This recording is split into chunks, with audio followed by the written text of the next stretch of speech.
Alexandra and Patricia's characters have to fall in love with one another over the course of the film, and we with them. And a key ingredient to this is their shared history before the film begins. So tell us about how you go about building the right level of familiarity between the actors. That was really important to me. I mean, with Juliette, this is like, she's been married for 25 years. This has never happened to her.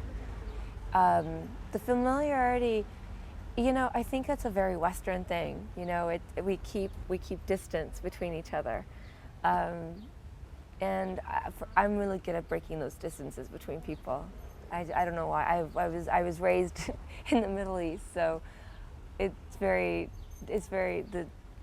society is very different. I'm kind of not manipulative, but I don't know. They had that chemistry, and I wasn't controlling about it. You know, I mean, they're both brilliant, and so I would explain to them a scene, and I just let them run wild with it. Patricia Clarkson is the indie queen supreme. Alexander dubbed her the Katharine Hepburn of our time. So what did you do in pre-production and during production to make sure that, you know, you've got this shot, this chance to work with someone like that? Yeah. What do you do to ensure that your script and then your film is it's up to the magnitude of an actor like that? Well, I was freaked out because she's worked with everybody. She's got so much experience. I met her the first time in New York, and we just got along immediately, and we just really liked each other.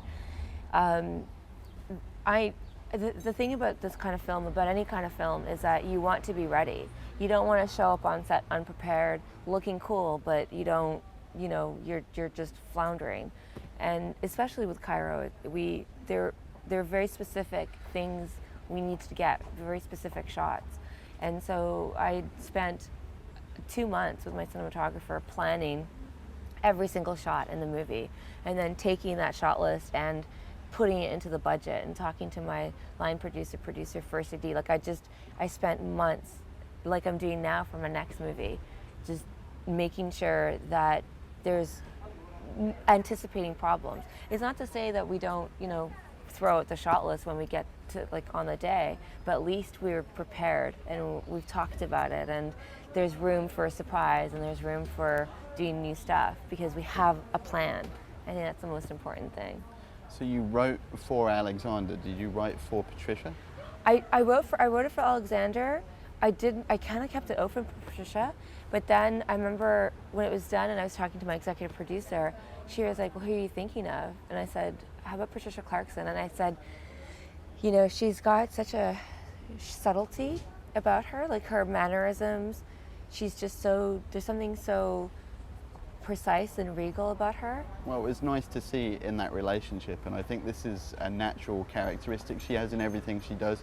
She's always sensual more than she is sexual. Yes. Although she is certainly that as well. Yeah, yeah. Cairo is, of course, the third principal character in your film. So tell us about writing the city into your scripts, and what was it like when you got to the locations? Well, I'd been to Cairo a couple of times with my parents, and so for me, it's always important to situate a story in a city. And when it came time to try to figure this out, you know, my producer was like, well, can we shoot in Morocco? It would be easier. And I was like, no, it has to be Cairo. It's Cairo that wears her down.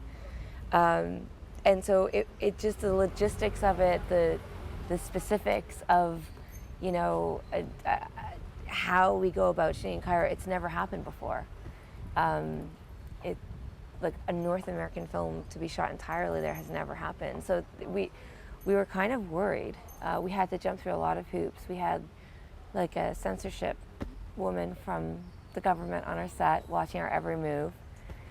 It was crazy. She was like signing our reels to be shipped back to Canada. So what was your knowledge of Cairo prior to the shoot? You know what? It was very organic. Like the first time I'd been with my parents, then the second time I went by myself with my sister, and they were two wildly different experiences. And so I just pocketed those experiences. And many of those experiences that Patricia had, you know, with the locals, with the city, I went through. So people keep asking me about how Cairo feels very authentic, and I didn't. I just made. I don't know how I did it. It was just very natural, and I mean, it's part of me being a short story writer. It's, you know, the world that I write about feels real, you know, and that was brought to life. And we were very specific of how we shot it. We didn't want to shoot it like a postcard film or we wanted it to be a character in the movie as well. Yeah, I was thinking about when somebody reads a script like that, how you put them in that situation and in that place. I mean, is that something you were complimented on when they were reading it, or was Yes. that going to come later during the production? Yes, like even the locals were surprised because, you know, they're proud that I was Syrian. Like, my parents are from Syria and I'd lived in Syria, but they were surprised that someone who wasn't local could get that kind of accuracy. And so I was really happy about that. You've made a film that will be long remembered and cherished, I'm sure, by those fortunate enough to see it. What do you make of the way films like this slowly make their way around the world, country by country? The film takes its American bow in New York and LA as well? Yes. On August 6th. And despite that fact, it's already played in a handful of territories. So will its success in America determine where you play next?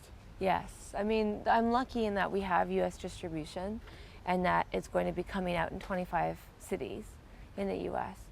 And I think for an independent film, that's everything. You know, the movie plays in the US because unfortunately the rest of the markets wait for that. They wait for the US to see how it does. I think it's going to do well. I don't know. I have this feeling. I certainly hope so. I hope so. It's my baby, so I always think it's going to do well. What's next for you? I'm working on a thriller, actually, set in the Middle East again, and stars Alexander. Ruba Nadda, thanks for talking to DVD Outsider. Thank you. I really appreciate it. Thank you so much.